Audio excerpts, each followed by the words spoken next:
Return of the Mac. Yes, I do. Yes, I do.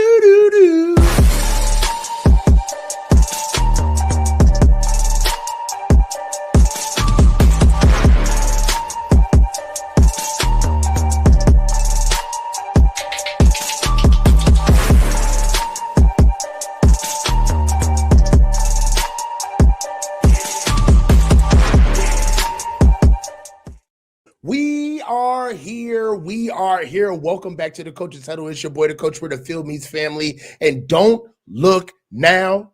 We ain't through. We are 2-0. I'm here with my man, 10 Grand Chunder Boy, for another episode of the Neutral Zone. They like you, Damon. They like you. Uh-oh. I've been reading the comments. They've been saying, Coach, you got one. How you been, man? I'm doing really good, man. I'm stoked after the first 2-0 start that I think we've had. I mean, Kyle Shanahan always comes out the block slow. So to have a 2-0 start, both on the road, both in the NFC, one in the division game, you can't really ask for much more than that. Let's fucking go. Oh, I love the deadpan look. It's awesome. Hey, look, where we stand right now is let's take a trip down memory lane. Yes, sir. Throughout the offseason, we had injuries, okay? Not only did we have injuries, but we had guys in their contract years, guys that were getting paid. Jauan didn't have a whole training camp. We have tons of rookies that we got to get acclimated. Preseason didn't necessarily look promising, Damon. No. Didn't look promising. All right? Iffy. Running the ball, anything. It just didn't look good. But through 2 games so far, the Niners not only have won, but they have found a way to win, right? These have not been easy games by any stretch of the imagination. And it proves the point that there is a common denominator with what we've seen through these 2 wins thus far in the season. And that is the Niners veterans are stepping up late, taking over the game, and I don't know, but the Niners are finding a way to finish. They are finding a way to finish, right? I don't even want to disrespect the defense and say that it's bend but don't break. The defense has been playing very good, but I'll tell you, man, are the Niners settling in? Is this what we can expect moving down the season? And I've said this in multiple shows. I'll say it again. The track of the team that is having nail biter wins or closeout wins earlier in the season is what?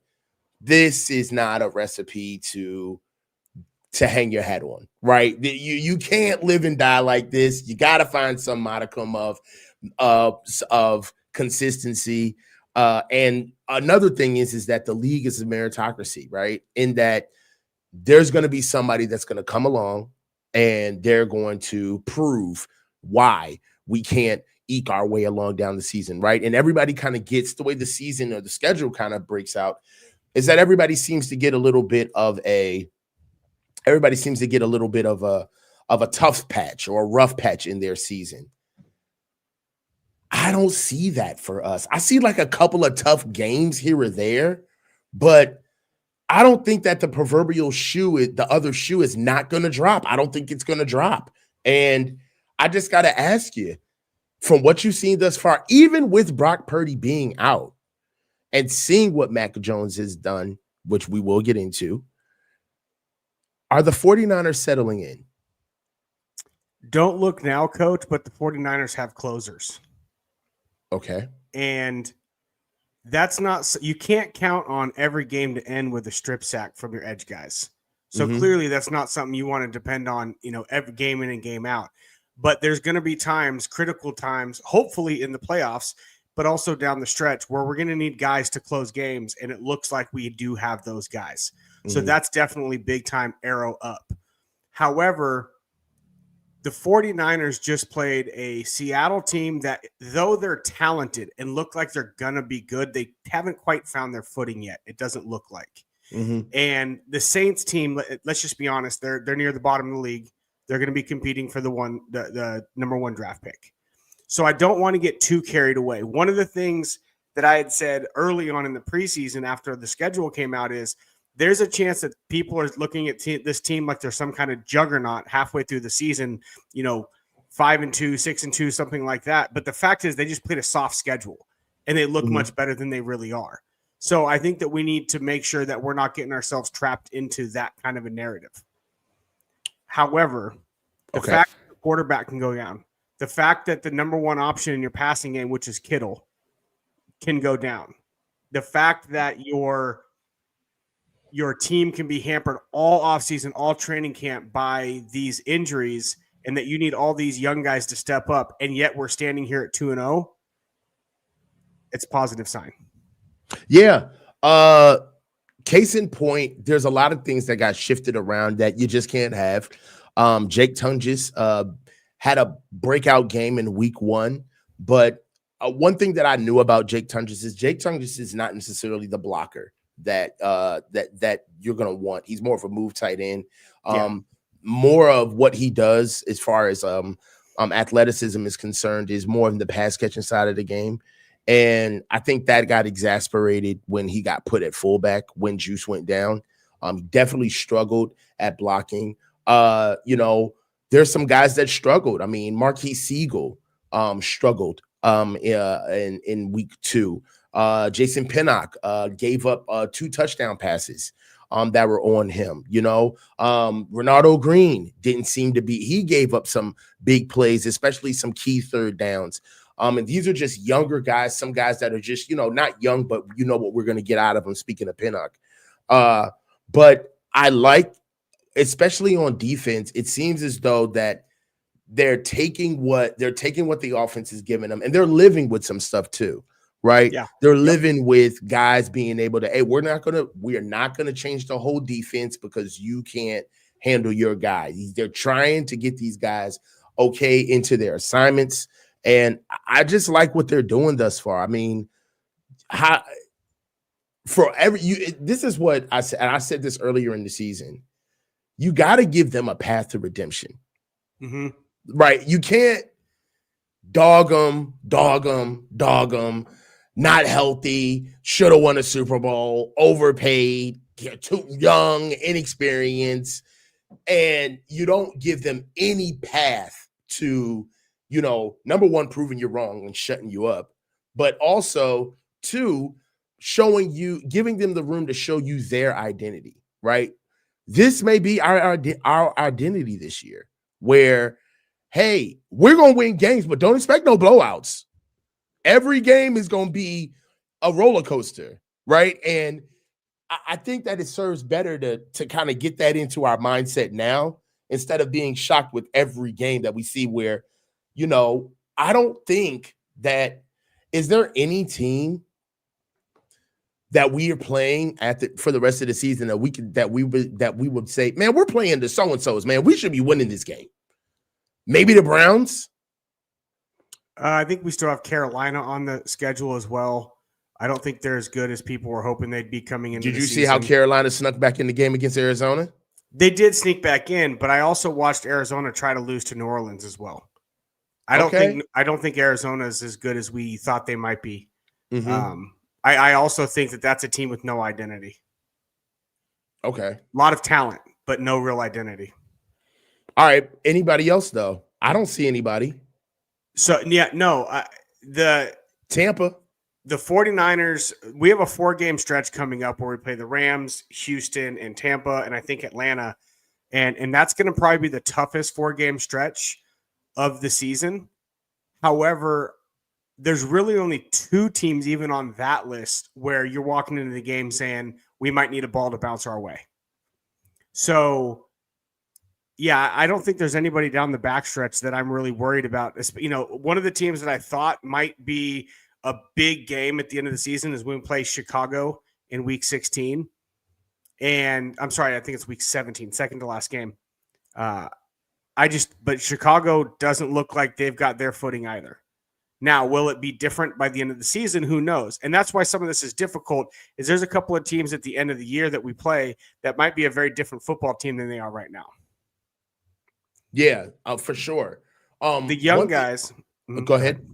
Go ahead. No, go So ahead, Danny. with some of the young guys, I think it's really important to just look at.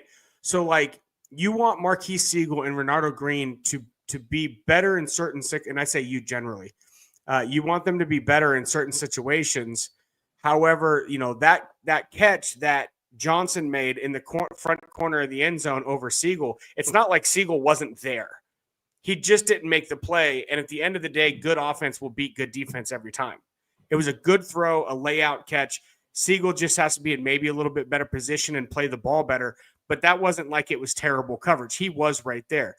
Also, don't look now. The three top tacklers on the 49ers football team are who exactly you expect them to be. It's Fred Warner, number 1, Nick Bosa, number 2, and D Winters, number 3. But do you know who number 4 is? It's Marquise Siegel. He's coming up and laying wood. He is getting in the mix, and he is making tackles coming downhill. And that's critical to the way the 49ers play.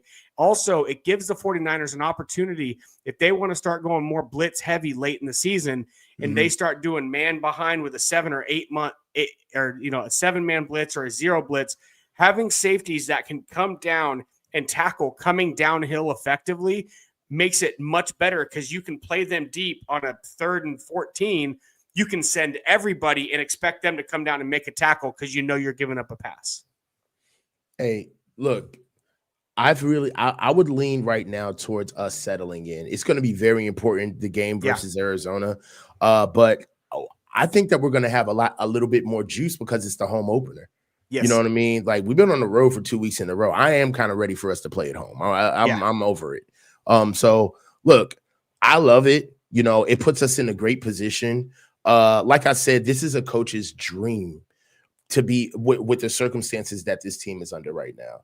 We're young, we're a little old in certain areas, we're a little overpaid in certain areas, and we're injured. And it's all of the bad things that are the recipe for a tough season. But finding a way to win, dude, you got to be thrilled. If you're Kyle Shanahan and Robert Saleh. The Arizona Cardinals probably have more talent than the two teams we've played so far. But they, like I said, like Seattle, they just haven't really found their footing. I think this is going to be a good metric because this is the kind of team where if we don't bring our A game, we will lose. We do have to bring our A game to beat the Cardinals. They've got a lot of talent. We'll get into that. So let's get into our next topic. The real number 1 wide receiver of the 49ers. Now, look, Brandon Ayuk is the guy. We understand he gets paid the big bucks. That's well documented. However, you do have to start looking at how games are really broken down. If you go into the game that we just played versus the Saints and look at the box score, right now you see 4 receiving, Jauan Jennings, 5 receptions for 89 yards, 17.8 averaging, 1 touchdown, along for 42, which was the touchdown from Mac Jones, the dagger, off of 10 targets. Now, look, in the Avenger years, okay, third and Jauan, he was a happy addition to what was an all-star cast. But, dude, this is 2 years in a row where right now he's the only thing that you can really count on for like game time plays, making plays in critical moments. I think there's a lot of guys that are faster than him. He's not the best route runner out of all of the receivers. There's guys that are bigger than him.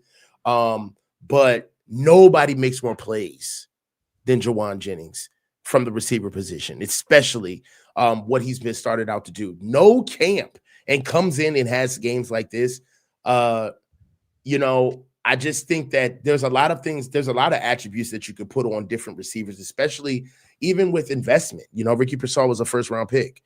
But for my money, the reason why he's the true number 1 receiver of this team is because nobody gets it done in bigger moments. I mean, even if you look at the years of 2023, 22, Jauan was the one going off in the Super Bowl.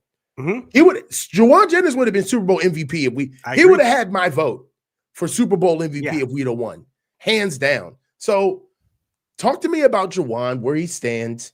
Right now he's got an apparent ankle injury, but I heard Larry actually talking about this on the show with Grant, and I tend to agree with him.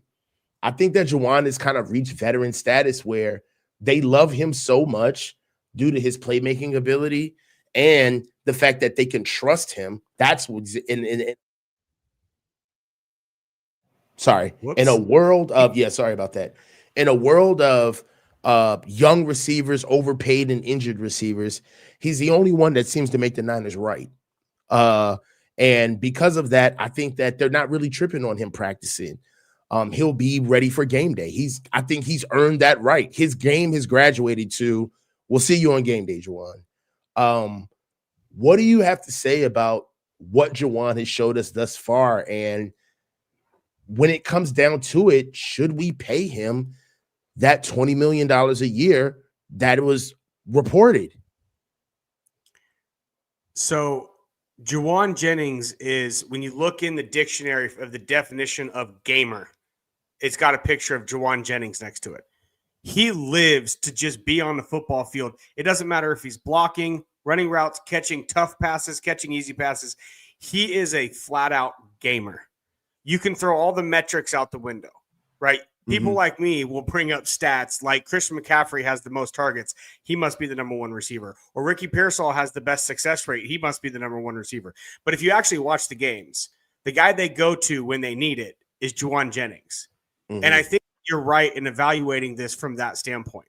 The 49ers are telling you with their actions that when they need a play, they go to Jauan. So do we pay him 20? No. Because BA is coming back, and that's not a contract. If we try to get off that contract, it's expensive. Now, I also think that when Demarcus Robinson comes back after this week, we're going to see him cut into Jauan's target shares a lot. You sure it won't be Ricky? Yeah, because I think Jauan and Demarcus have the same skill set. Ricky has a different skill set. So Demarcus Robinson will be playing more of the same type of things in the scheme that Kyle wants from Jauan. That's the role that Demarcus Robinson will play as well.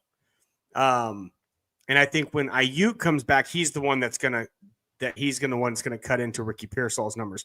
And I'm a Pearsall guy. I literally predicted that Ricky Pearsall would have a breakout season and lead the 49ers in all relative receiving numbers. How you feel about that now? I still think he's on pace to do that. I think he's being overlooked a little because he hasn't made any like flashy plays.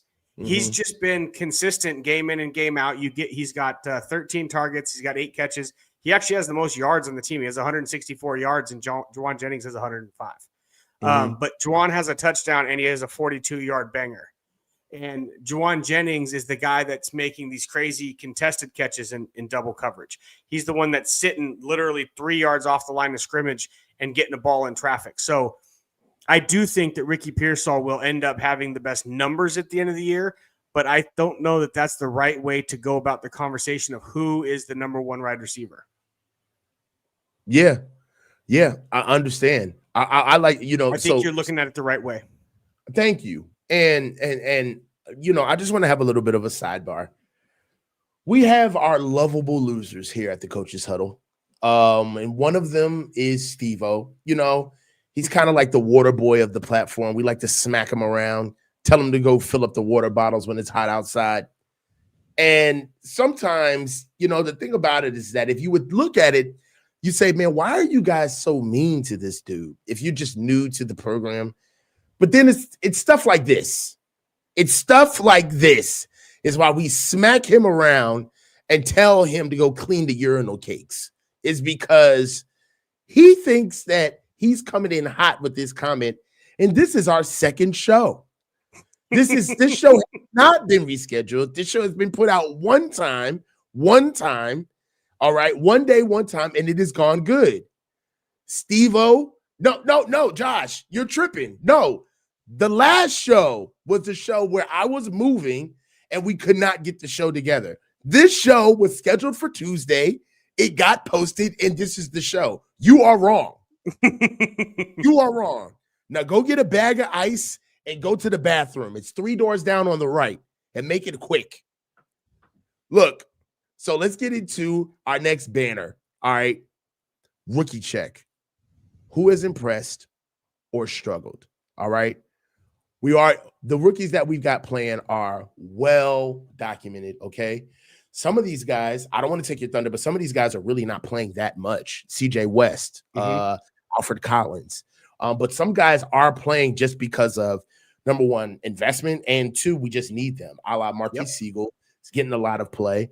And Upton Stout's getting a ton of play. Thank you. That was a nice call. And Mikael Williams. So talk to me about what you've seen thus far. Who's settling in? Who seems to be on the upslide, downslide, struggling? What are you seeing thus far? So I think I would highlight those 3 in particular: Stout, Williams, and Siegel. At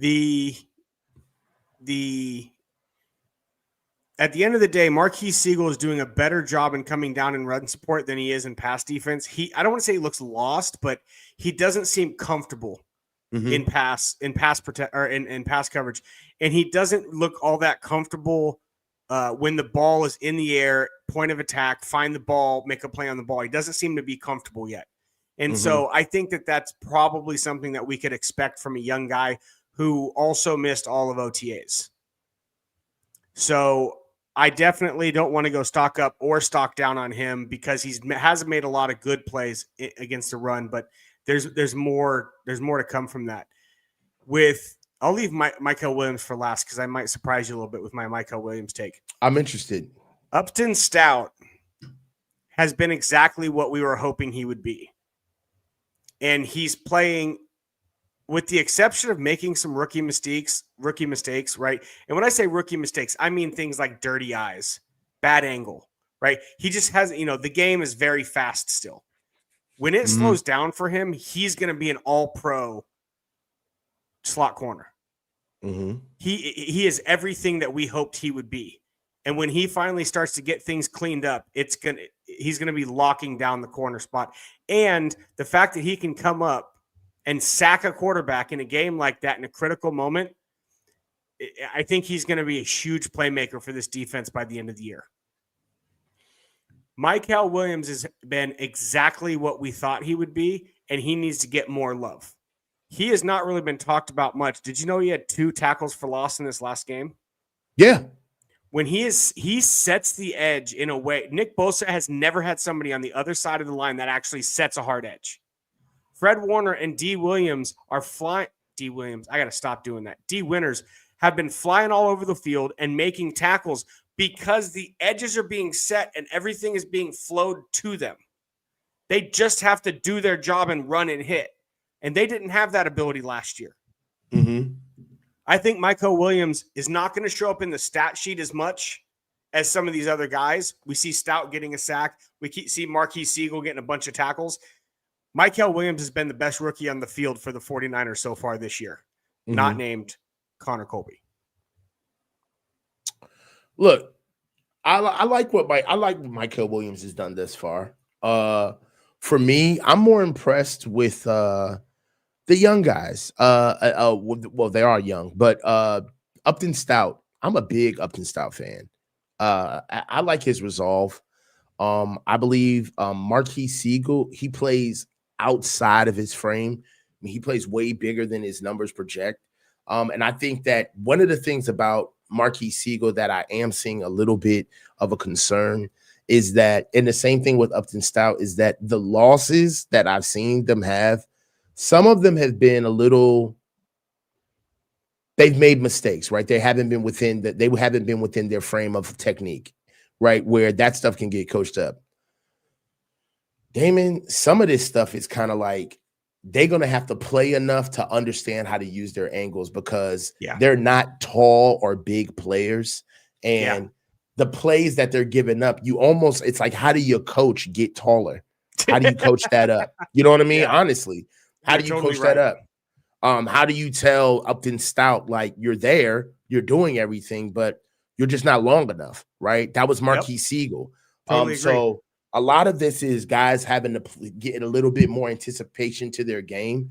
What's the best way I can describe it? It's like how Brock gets a lot of praise for his anticipatory throws, right? Mhm. But a lot of that is by way of survival. He has to do that, right?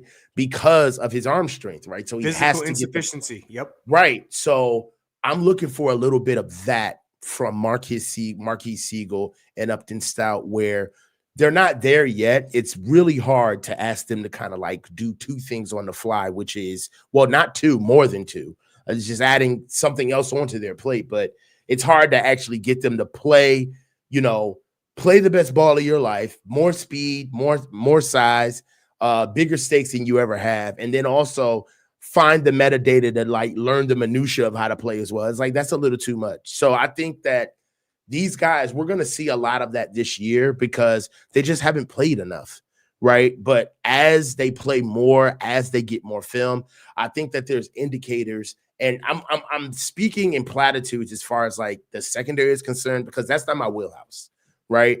But what I do know about secondary is that there's landmarks, there's triggers that keep guys in and out of phase. There's parts of the field that they can use to their advantage. The sideline as an extra defender. There's certain techniques that they use as far as ball me you, understanding to stay wedged in between the defender, making sure that they understand hip displacement as far as stride frequency at the top of routes and the stem. And I think that learning how to fire and trust your eyes as a DB, as a young DB, is really hard to do when you're trying not to get beat, right?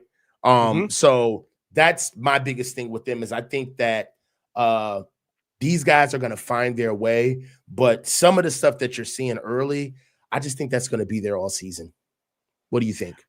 I think that by the end of the year, if they clean up some of the rookie stuff, with 49ers will have an elite defense.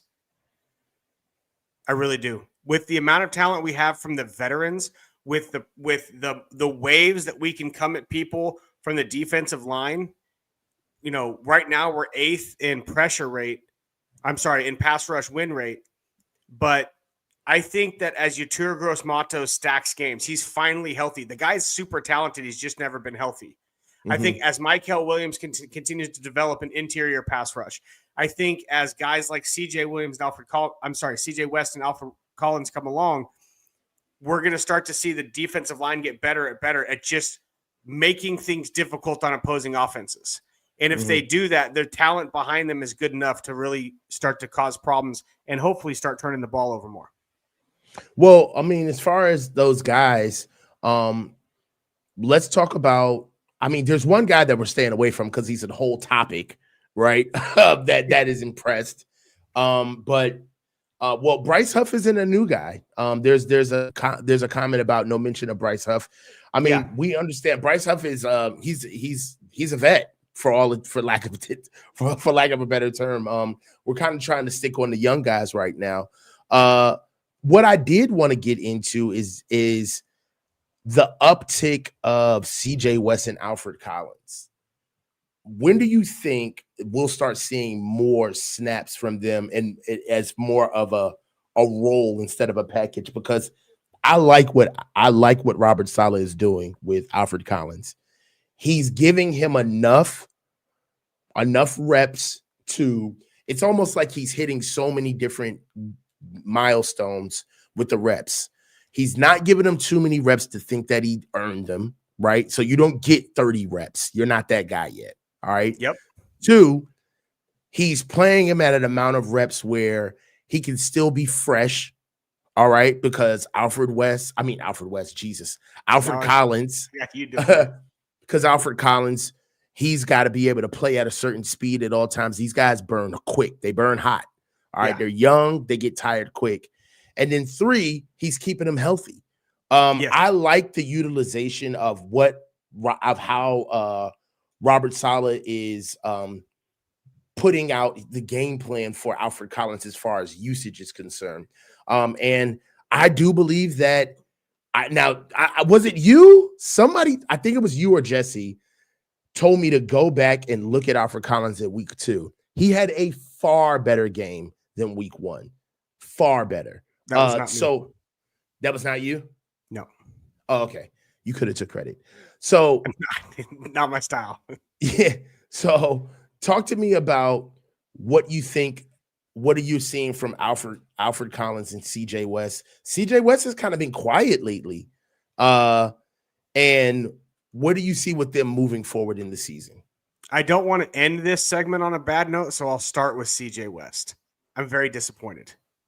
All offseason, we heard glowing reports from CJ West, literally manhandling our offensive linemen in one-on-ones, and how he was going to be starter day one and everything else. I'm not sure what happened. I think there was an injury late in training camp that hampered him some, but he's not a ghost town, but where is he? He has not really had an impact on either one of these games in any meaningful way. And I think last game, Alfred Collins outplayed CJ West, and I didn't think we'd be saying that anytime soon. Man. I'm really, and my disappointment is not CJ West's fault. My disappointment is my own fault. I had high expectations based on everything that was going on in the offseason, and I had my hopes up here, and I know better. And you're in the matrix right now. You're not even talking. Like you're talking, but you're not moving. Okay. Oh, you're back. Okay. Sorry about that. Yeah, I think that CJ West, I had too high of expectations. So my disappointment is mostly my fault. Now, Alfred Collins has gotten better and better for the last, 6 weeks. There was the early injuries, and then he didn't look great early on in training camp, and then he seemed to get better. By the time the season came around, it's like, hey, we might have something. Game 1 was not great, but it wasn't terrible either. It was just kind of like, yeah, that's what we expected. And then game 2 was better. And I think you nailed it, hit the nail on the head with the way Robert Saleh is utilizing him. It's the perfect amount of reps. It's enough reps to improve. It's enough reps to see live football and be able to have some film to improve off of, but it's not so much that you're putting him at risk either injury-wise or confidence-wise or any other way. I agree with you entirely that he's given him the perfect workload. Yeah, man. I've been impressed. I think that Coach Saleh is just what the doctor ordered for getting a young guy up and ready to play. And, on to Arizona. We'll see what the rookies, it's going to be ongoing, man. I feel like the rookie track is a topic that we're going to just keep coming back to for the rest of the season. So we might as well just get comfortable. Let's get into super chats. We got one super chat from Gammon. Thank you. Be sure to search for @Chunderboy for the Niner Narrative podcast and subscribe. Thank you, Coach, for sharing your platform, finding new talent. This dude ain't new. Sir. This is long overdue. That was a bar. You hear that? That was all right. So look, hey, we love Damon. We're glad you're here, man. And listen, this is why you're here, bro. Like each one teach one. Grant put me on. Yes, sir. And here we are 2 years later. Almost 3. It feels like, dude, it doesn't even feel Gammon's that long. Been trying to get me to do this for almost 3 years now. Yeah. I mean, Gammon, let's have a Gammon appreciation segment. He's the one. Yep. Go ahead, Damon. No. This is yours. Go ahead. All right. So Gammon is almost like the Steve Stout of like of the Niner YouTube like content creator sphere. He's a connector. This is what Gammon is. Let me explain Gammon Brown. Gammon is one of the most selfless, one of the most conscientious, positive, tribe, family-oriented friends that you will ever meet. He is truly a joy, He's one of the best people that I have ever come in contact with. And he is a connector. Without Gammon Brown, I would not have this channel. Gammon is the guy who called me out to start doing content creation where he didn't even know me. All right. I spoke to Gammon the first time I spoke to Gammon on the phone 3 years ago. We talked for hours, and the majority of the conversation was everything that he thought that he could do for me. Yep. Right. Gammon I had the is, same conversation with him. I'm The telling you, same man. conversation. So I'll tell you guys, like, I know you see him on platforms a lot. He's on Grant's platform, he's on Jesse's platform, he's on mine. But I just had to take that moment, man, because it is a full circle moment to have both of us on this show, because we would not have known each other if That's it right. wasn't for Gammon. I mean, that's just the truth. So listen, Gammon, he's class personified. I'm telling you. And the Niners are grateful to have a fan like Gammon Brown, not the other way around. I'm telling you. Yep. Everything. So look, let's get into the next segment. Okay. The next segment that we have, it's crazy. Don't cry, you big baby. We love you. Relax. Look, so let's get into our next topic. What we have right now is Connor Colby. All right. So let's get into the beautiful bean footage. Connor Colby, rookie out of Iowa. Okay. Connor Colby is one of the first freshmen to start or at Iowa as a true freshman to play. He's played over 37 snaps at guard.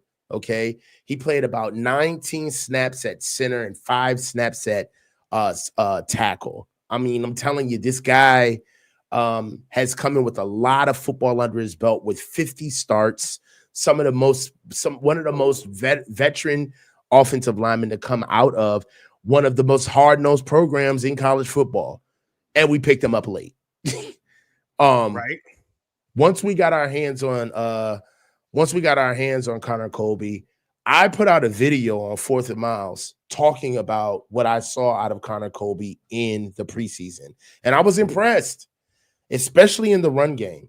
Connor Colby is somebody who I believe understands the zone, understands outside zone, knows how to get out on people, has beautiful angles. I almost want to pull up my scouting report that I had on him.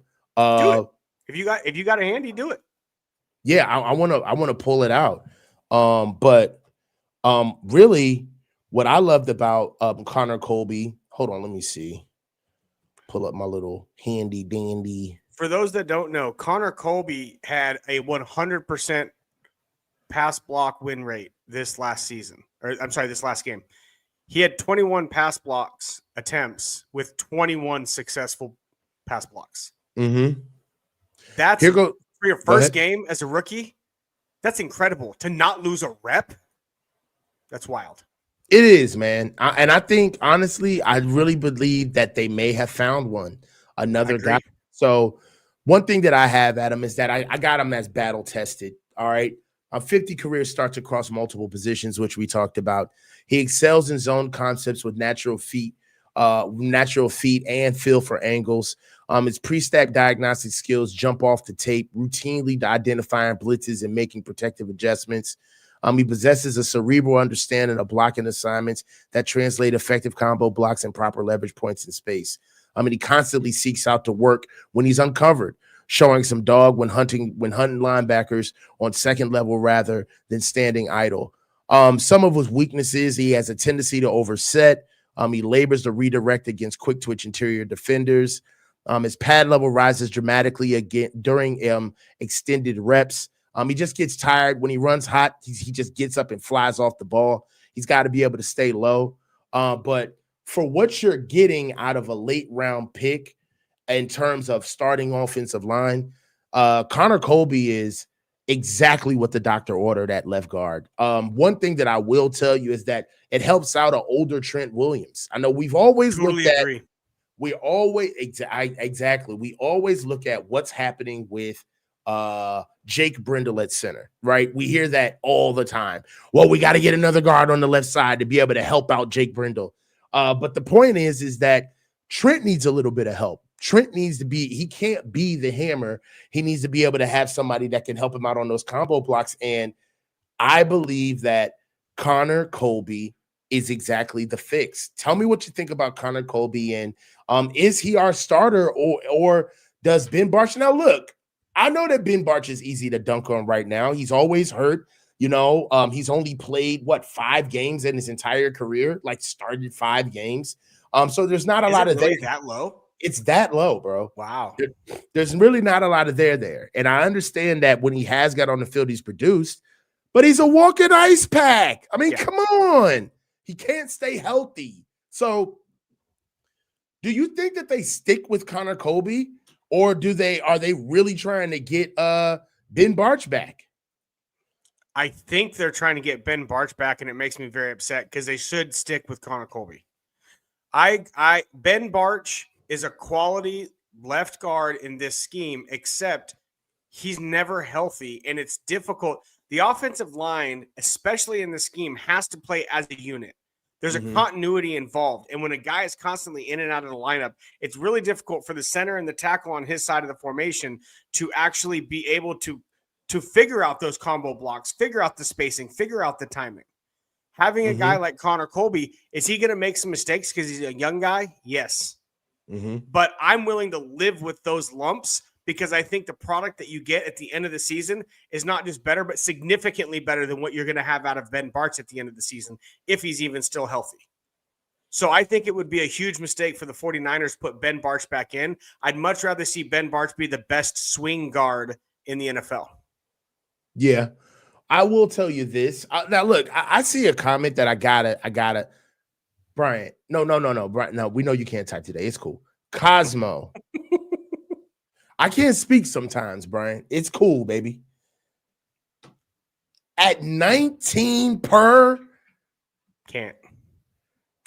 Will you do me a favor? Will you, what was the name? You sent me a video of a coach in the early 90s, like 93, 94, who was doing a breakdown of the type of offensive lineman that this scheme looks for. Coach Do you Gibbs. remember when you sent me that? Alex Gibbs, yeah. I remember That's it. Would you give us just a 30-second synopsis of what he was talking about and educate us on the type of offensive lineman that they're looking for in this scheme? Because they're not looking for the guy you draft in the first round. They're looking for the guy you draft in the 5th. Well, so one of the things about this offense is that they want to be able to always gain yards no matter what. That's one of the things about certain offenses that was kind of like the key. Coach Gibbs opens up in one of his seminars talking about that was the question. How do we create a run game where it is almost impossible to lose yards, right? By way of the offensive line. And at the time, BOB, body on body gap scheme, blocking was the king of the land. That's how you maneuvered running the ball. Duo was out then as well. And because of that, in the NFL, that was really the only way that you can move the ball down the field with the type of players that were on defense. And you had to basically get 5 gorillas up front where they could all handle their own blocks on their own, and you get pulling guards, you get good double teams at the point of attack, and you get big tackles that can pin down on big edges, right, to hold down an edge. Now, because of that, teams were spending millions of dollars on their offensive lines. Like the offensive line was kind of like the biggest expenditure on teams. And I think 90s Dallas. Yeah.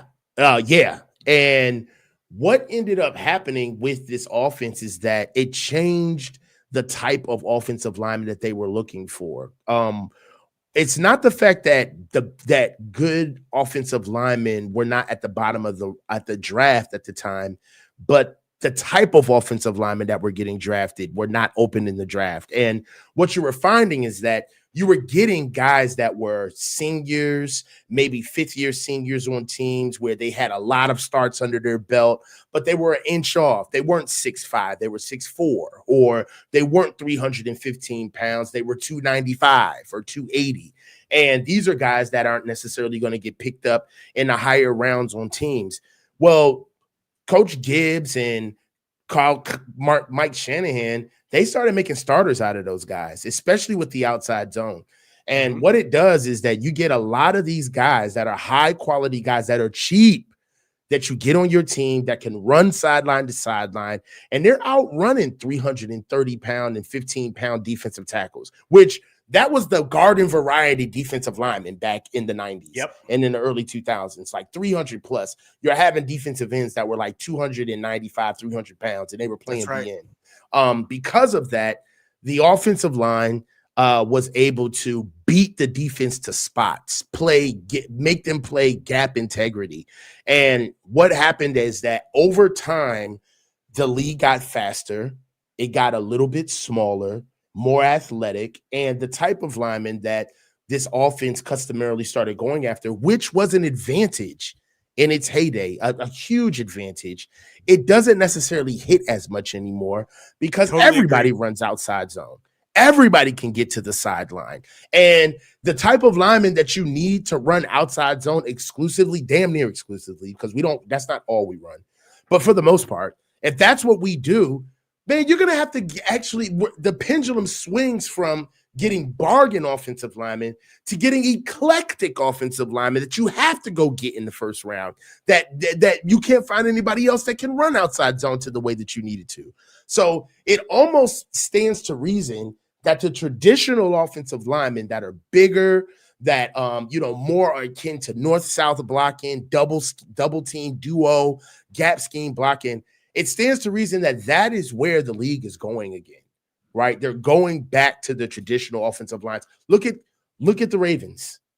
Look at Philly. All right. Look at Dallas. Look at what look at what the Bears did on the offseason. All right. Look at the Vikings. All right. Look at the Rams.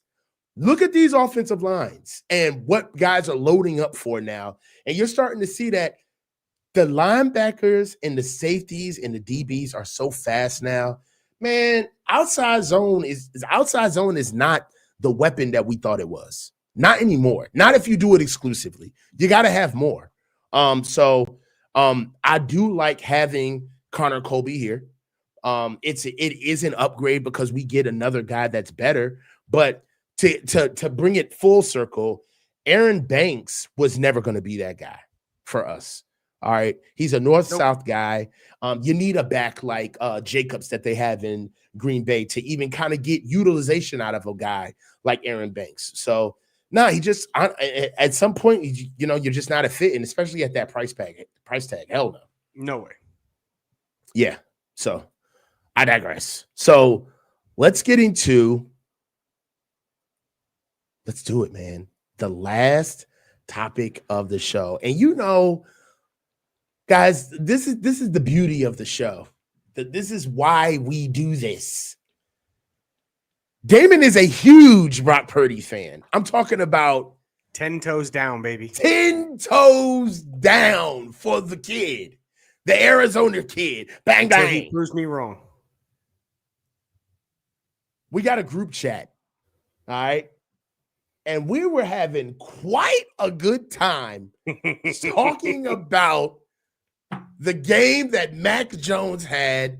And Damon seemed to be he was, for what it's worth, you were a good sport. You really were. But it was getting under your skin. Let's talk about it, man. Mac Jones, 26 for 39, 279 yards, 3 touchdowns, 3 sacks with a quarterback rating of 113. What say you? The biggest problem that I have with Mac Jones's performance is that he confirmed the narrative that you can put in any above average quarterback into this situation, in this scheme, and they could perform at this level. And I just think I think it's a false narrative. I don't think that's the case. And so I think that there's a lot of things that you can look at. This is one of those situations where your narrative will be dictated by which statistics you choose to look at. Because you can look at statistics that show you Mac Jones outperformed Brock, and you can look at statistics that show you Brock outperforms Mac. So I don't want to get into all of that. What I do want to do is I want to point out the differences in their game. Yeah, that's pretty good, actually. It is the NFL. It is good. His first 4 throws were incompletions. It's only like top 10 in the league. But anyway, the thing about Mac Jones is he's safer with the ball. He doesn't put the ball in harm's way as often as Brock does. But he's probably not going to make as many big plays either. the play that he threw to Jauan, that's a busted coverage where Jauan, the slowest wide receiver on our team, literally ran all the way across the field and up, and nobody caught him. Why? Because there was that much room around him. Ooh, you hate it. Oh, you hate it. I love it. Go ahead. Mac Jones is the kind of quarterback that we talked about remember when we talked about journeyman quarterbacks and starting quarterbacks, bro. Mac Jones, the loaded, the coded language you're using, bro. Go ahead. Mac Jones can operate an offense at a high level. He can. Okay. He's not going to give you anything more. Brock Purdy can operate an offense at a higher level and give you more. Brock Purdy is more efficient. Okay. But throws way more YOLO balls. Brock Purdy is willing to force it. Brock Purdy's willing to throw it up and say, my guy's going to get it or nobody's going to get it. So far, that's kind of a 50-50 proposition. Mm-hmm. And it needs to be more 60-40, 70-30. He needs to get better at choosing when to do that. He needs to get better at choosing who to do that with. Because when he does that with Jauan, it turns out really well a lot. When he does it with other guys, it doesn't turn out so well. Mm-hmm. Brock Purdy still has a long way to go, but the idea that Mac is going to supplant Brock Purdy to me is laughable. No, nobody's saying that though, damn it. You right now you're projecting. Not you guys. The conversations that are being had outside of this space. No, I don't think anybody's saying that. Drum up that conversation. Are people saying that? I've seen several people try to drum up that conversation, and every one of them says it in a way where it's like, I'm not trying to start a cornerback controversy, but, and then they say 5 things that they know are going to spark a controversy. Were you annoyed by the performance? No. I was thrilled. How'd you make you feel when you saw your boy throw for damn near 40 times and 3 touchdowns and no picks? How many times has Brock Purdy done that? Playing, so it would have been 4. Ooh! No, I loved it. I'm always. Is there a path? Okay, so let me ask you this. I'm not going to be a hater. Let me ask you this: Is there a path? Is there a path where Mac can supplant Brock if he's playing? Can Mac play well enough to take Brock Purdy's job? Realistically, no, because of the contract. Right. But is there a level he could play at where that would supplant Brock? Yeah, of course. But I don't think Mac is going to play that well because it's not a reasonable thing to ask of any quarterback, let alone a quarterback that's been the backup all offseason, a quarterback that doesn't have an elite physical skill set, so on and so forth. So is that possibility there? Yes. Is the potential there? I don't think so. Mm-hmm. You know what? I love this comment right here from Vonnie. This is the biggest point right now. The fact that we have 2 formidable QBs in the room that can lead us to victory. Now, this actually matters versus the other year. Like, what was that, 2 years ago, where we had Brock, Sam Darnold, and Trey, and the narrative was we've got the strongest QB room in the NFL. We've got the strongest. Turns out not so much. It's a good thing Brock played every game that year. Right. So I mean, that was complete bullshit. But this right here, Brock has gotten hurt every year he's been here. He hasn't finished a full season yet. It's good to know that we got a donut in the trunk.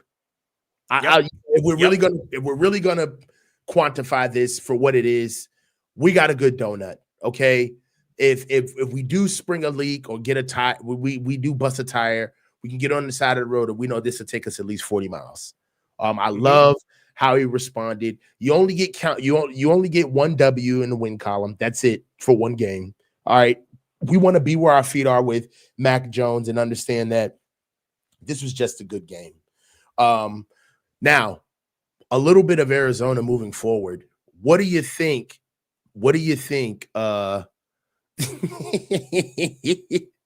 Cakes and pies, coach. We got a jelly-filled donut in the truck. It is. Matt got the dad bod for real, dog. I love it. He doesn't care at all.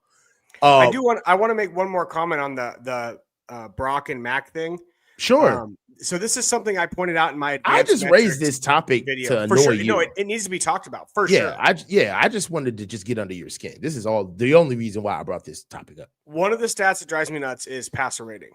We should not use passer rating at all anymore. Why? The only reason to use passer rating is if you're trying to compare quarterbacks from different eras.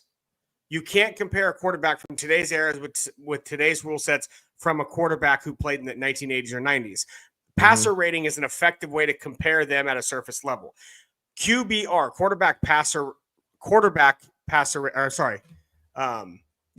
quarterback passer rating, or quarterback rating. Lord have mercy. Sorry, I was struggling with that. Take your time, dog.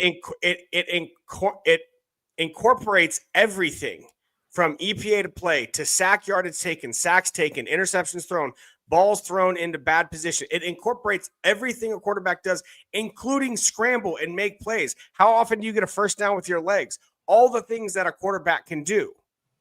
And by QBR metrics, which is a significantly better statistic to use, Brock Purdy not only has a 78 in his first game, which is, by the way, the highest he's ever had.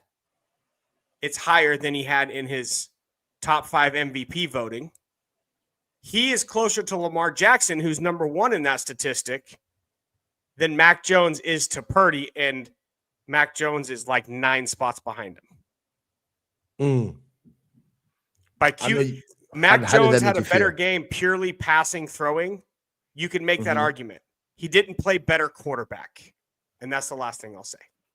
It doesn't have to be the last thing you say. You know what I mean? Like, this isn't a We know it won't be. We know it won't be. It's not. I was just trying to sign off to the next topic. If there's ever a time for me to get you to hate on your own team, if we lose and Mac Jones shits the bed, I guarantee you will be in the chat calling me talking all of the smugness. Now, well, you know, it's that we have a backup quarterback. It is what it is. We just got to wait for Brock to get back. I know how you're going to talk, bro. Maybe.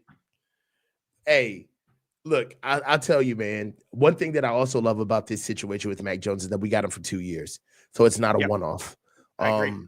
I like this. This is able for him to learn the system, be able to help us out. And if you're gonna get your quarterback and pay him over $50 million a year, you want to make damn sure that you don't have to play him when he doesn't need to play, right? So what this does is this keeps Brock Purdy on the field when he comes back, and you know, it allows him to come back so we don't lose him into injury reserve. Anything else you got? So as it pertains to Mac Jones' future, I just want to make sure everybody understands the situation the 49ers are in with him. If he signs with another team after his contract ends, they will get a comp pick for him. He's a quarterback. The contract's going to be high. Even if he gets a low-level quarterback contract, it'll be something like what Sam Darnold got if he continues to play well. So the idea that the 49ers would trade him for anything less than a second-round pick when they're going to get a third-round comp pick when he leaves, regardless. There's no reason to trade him for anything less than a second. So people that have the idea in their head that they're going to trade him in the offseason for like a 4th-round pick, that would be the dumbest thing for the 49ers to do because they get a free 3rd pick for him when he walks out the door. Yeah, 100%. I think that this was another good get. I mean, we like to dunk on John, but every now and then John makes things happen in the real way. You got to love him. Hey, what do you got for the rest of the week, bro? So I just dropped a video last night doing a recap. Tomorrow night, I'll be doing my Niners by the numbers, where I'll be diving into some of the more advanced analytics in not just the 49ers game they just played, but also looking advanced at the Arizona Cardinals and what their team looks like so far this year. Hey, man, I love it. If you like it, I love it. Hey, look, tomorrow I'm going to be on with Grant, Jesse, and Ryan. We're doing our little Patreon thing for the 4-man frontman. Hey, listen, we got a little sedity. Subscribe to the show on 4-man frontman. It's really good. It's uncut. We get to do our thing. Just come and check us out, man. We ain't nobody, man. Give us a little watch. It's cool. Hey, look. Hey, this is the coach, my boy Chunder Boy. Sign on to the Niner Narrative podcast. Okay, guys, please get just over type there. In Niner Narrative in YouTube. It'll pop up. Give Damon some love, man. I'm telling you guys, he's a really good watch. Diehard Niners fan and an even better friend. Hey, this is the coach signing off. Stay low and keep your feet moving. Holla at you guys. Peace.